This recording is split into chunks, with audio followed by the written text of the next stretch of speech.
3.4 linear programming.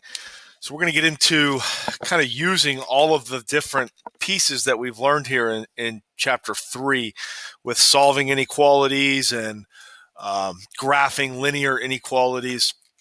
So there's some very key vocabulary that we need to know here, and I have them kind of written out here. So linear programming, and what we're going to be doing is working on optimization, which is finding the maximum or minimum value of a quantity. So most of these are going to be word problems or would be word problems, and there's a few problems that I have that are just kind of practicing through optimization. So we're going to optimize a linear function subject to constraints.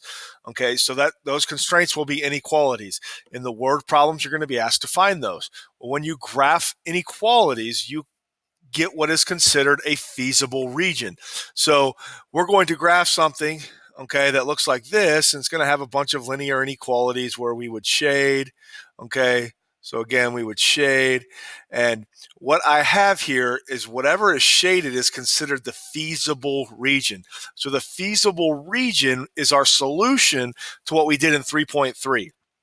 Okay, we're going to have an objective function. A lot of times the objective function will be given in the first few examples, and then in a word problem, you got to find it first. But that's whatever we're trying to maximize or minimize in the problem. Okay, and then we'll have optimal values, which are the vertices of my linear inequality. So that would be these 4 points right here. Okay, we're going to use those optimal values to plug it into our objective function. So you'll see through the first few examples how the graph is already given to us, and we've got to plug in ordered pairs into our objective function to find the maximum or minimum, whatever it's being asked for us. There's two types of regions that you'll have when you're doing these problems. You'll have a bounded region, and a bounded region looks like the one up here where it is completely bound. There's no way out of the solution set. Everything is inside that's being shaded. An unbounded region would look something like this.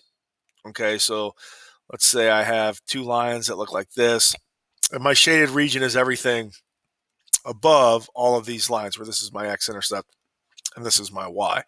Okay, well, if that's the case, in an unbounded region, I couldn't have a maximum value because this keeps going up and up and up, and it should be shaded everything in here. Okay, but I could find a minimum. So for a bounded region, it will have a max and a min. For an unbounded region, it will be either a max or a min, and it will ask you to find one or the other. So let's take a look at a couple of examples here. Okay, so this you can see is a bounded region, and it's asking you to find the maximum for this objective function. Okay, well, my turning points are these 4 ordered pairs right here: 0, 0, 6, 0, 2, 4, and 0, 4. The 4 points where the possible maximum could be are these 4 points right here, the turning points of the feasible region. So what I'm going to do is take my objective function, and I'm going to plug in each of these ordered pairs and then compare them. So I have 6 times 0 plus 2 times 0 equals 0 plus 0, which is 0. Okay, and then in this one, I have 6 times 6 plus 2 times 0, which is 36 plus 0, which is 36. So all I'm doing is plugging in my x value for x and my y value for y into my objective function. So here I have 6 times 2 plus 2 times 4, which is 12 plus 8, which equals 20. And then I have 6 times 0 plus 2 times 4, which is 0 plus 8, which is 8. So I'm comparing these 4 values, okay, 0, 36, 20, and 8, and answering the question, what's the maximum? Well, the maximum is 36. So my maximum would be 36 for this first example here, okay? This one here says, what's my minimum for this unbounded region? So I've got this point right here, this point right here, and this point right here. There's no other region where there's a turning point. So I would test for p equals 4x plus y. I would test the order pairs 2, 1. We'll just go in alphabetical order. 2, 1. I would test 3, 0. And I would test 0, 5. Again, if you're asking where am I getting these ordered pairs from, they're the turning points of the graph. So 4 times 2 plus 1 is 8 plus 1, which is 9. I'm taking this ordered pair and plugging them into the objective function. So I get 12, and then 4 times 0 plus 5 is equal to 0 plus 5, which is 5. So in this case, I wanted the minimum. So the minimum is 5. Again, comparing those pairs. So the answer for that question would be 5. And then now I got that from plugging it into the turning point. If it asked for the maximum would be 3 comma 0. Okay, so make sure you're answering whatever it asks for. Okay, and the last type of example here looks like a word problem, okay, where we actually have to find the objective function. Well, just like the word problems we've been working with the last 3 lessons, we have to let x equal something and we have to let y equal something. So this problem says a doctor allots 15 minutes for routine office visits and 45 minutes for full physicals. The doctor cannot do more than 10 physicals per day. A doctor has 9 available hours for appointments each day. A routine office visit costs $60 and a full visit costs $100. How many routine office visits and full physicals should the doctor schedule to maximize income? Right there is my X and my Y. Okay, so it says how many office visits and how many physicals. So X is going to be the number of office visits, and Y is going to be the number of physicals. Okay, so now I have to come up with my objective function.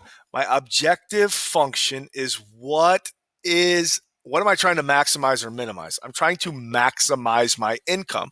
So my objective function comes from what I'm trying to maximize. I'm trying to maximize income. So where in this word problem does it talk about money? Again, my objective function, I'm trying to maximize income or profit. So I have P equals how much money will I get for each full physical or routine office visit. That would be 60x plus 100y. So whenever I figure out the number of visits I'm going to have for each, I can plug them in and find how much money I will make. So my objective function always comes from whatever I'm trying to maximize or minimize. In this case, I'm trying to maximize income. Okay, so now I'm going to have constraints. Okay, those constraints are what I am limited with. What am I limited with in this problem? Okay, a doctor allots 15 minutes, so there must be a time constraint. The first constraint deals with time, 15 minutes, 45 minutes, and the doctor has 9 available hours. So right here, I have one of my constraints. The constraint deals with time. Now we have to be careful. Okay, I either have to convert minutes to hours or hours to minutes. I'll go ahead and convert 9 hours to minutes. So I'll do 9 times 60. Okay, and understand that this is the same exact thing as having 540 minutes. So my first constraint is 15x plus 45y has to be less than or equal to 540 minutes, right? I'm only open for 9 hours. I can't be open for 12, 14, 15, get too tired. So there's my first constraint. The second constraint, the doctor cannot do more than 10 physicals per day. 10 physicals per day means that Y has to be less than or equal to 10. He can do 10 or less. So here's my 2 constraints. Okay, and then we normally have constraints that we don't show. X is greater than or equal to 0. When we're dealing with word problems, a lot of times you don't have negative things here.